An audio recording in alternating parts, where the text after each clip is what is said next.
Most of us have a home in a neighborhood, and I said goodbye to mine. I wanted to do this, and it hit me in so many directions. Sometimes I was happy, sometimes sad. Sometimes I was upset, and sometimes totally bored.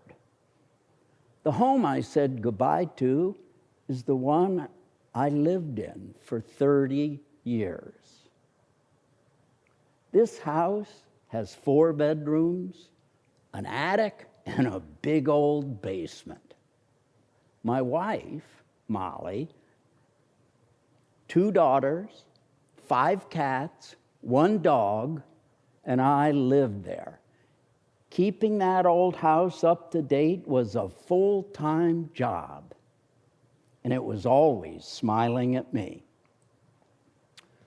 We're empty nesters, and we decided to say goodbye to the suburbs and become urbanites. We found a downtown apartment building that was under construction, signed the lease, and knew that 6 months later, that's where we would be. Molly and I also know that when she and I go to heaven, it'll be much easier for our 2 daughters to clean out an apartment instead of cleaning out and then selling a big old house. We have lots of stuff. The attic, that had become the catch-all.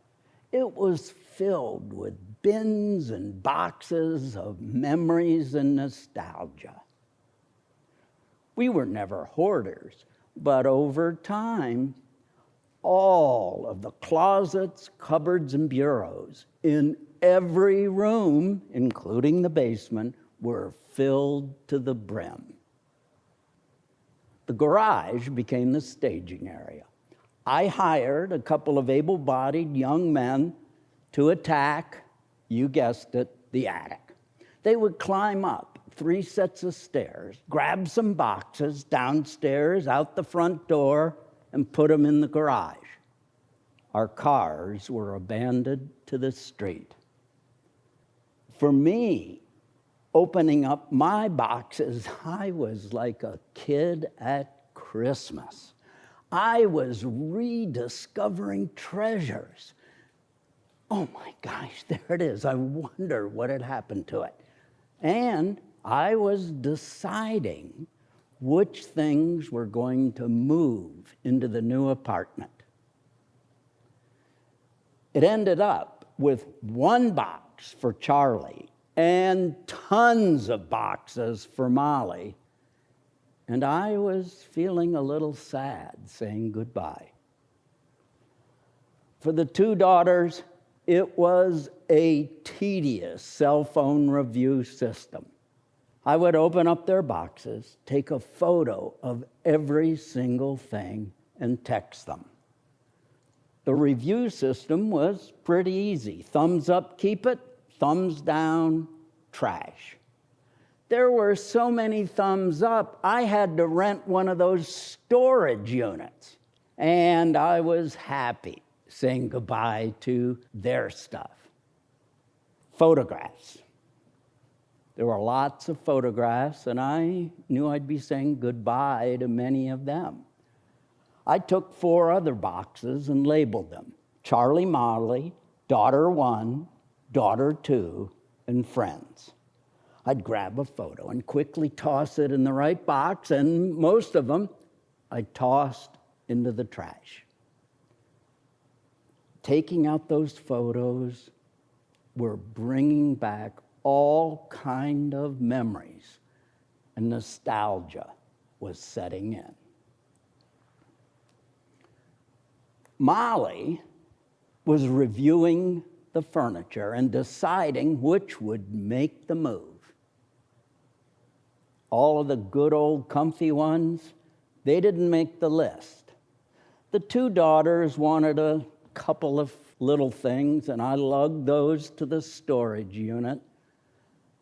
To all the rest, I kind of shrugged my shoulders and said goodbye.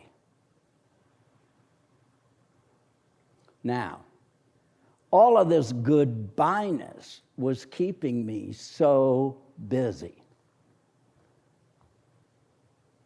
And I had a huge realization. Since there would no longer be a basement, I'd have to say goodbye to my tools. And my tools are full of memories and remembrances. My father had given me some of the tools, and my uncles, and my neighbors. Nobody threw away old tools. They gave them to me. Can you imagine an old man shuffling around in the basement talking? Well, I did, and I was sadly saying goodbye to my tools. Now, you're probably thinking, this has got to be it. But worser was yet to happen. You see, I have a hobby. I make picture frames. And now with all this time, how would I be happy and somewhat productive? And then I realized real artists have a studio. So I rented an art studio, took my equipment there, and did not have to say goodbye to my picture frame hobby. All right, I have to admit, I have another hobby. I play the accordion. Yes, I still take music lessons, and when we had a band, we would entertain the senior citizens at retirement homes. They were hard of hearing. Now, the reason I'm bringing this up is because in the new apartment's 25-page lease, it clearly says musical instruments not allowed. I doubled up my studio. Now I can play my accordion and make picture frames. It's hello to the studio and goodbye to the basement. My hardest goodbye was to the neighborhood. I've always been a neighborhood guy. Each summer I organized a block party. Whenever I was mowing the lawn or raking the leaves, I'd stop and chat with whoever was walking by. And frequently in the late afternoon, I'd grab a beer, wander around the neighborhood, and hear what was going on.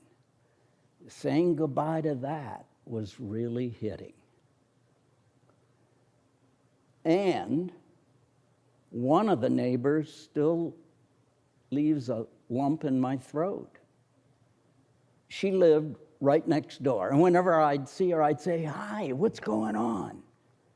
Now, she was always busy, and when I would knock on the door and be in her kitchen, she would always say, "I can only be here for 5 minutes," probably hoping I'd leave right now. But I'd quickly find out what her 4 kids were doing, all about her job, where they were going on vacation, and if I'd be invited again to their Thanksgiving dinner. Well, we only moved 3 miles away, and I thought I could go back into her kitchen and chat with her. But I haven't done that. And if I did, it wouldn't be the same. Whenever I text or send an email to a neighbor, it's totally different. When I run into one of them, we smile and chat, and I hear all about what's going on, but there's an emptiness.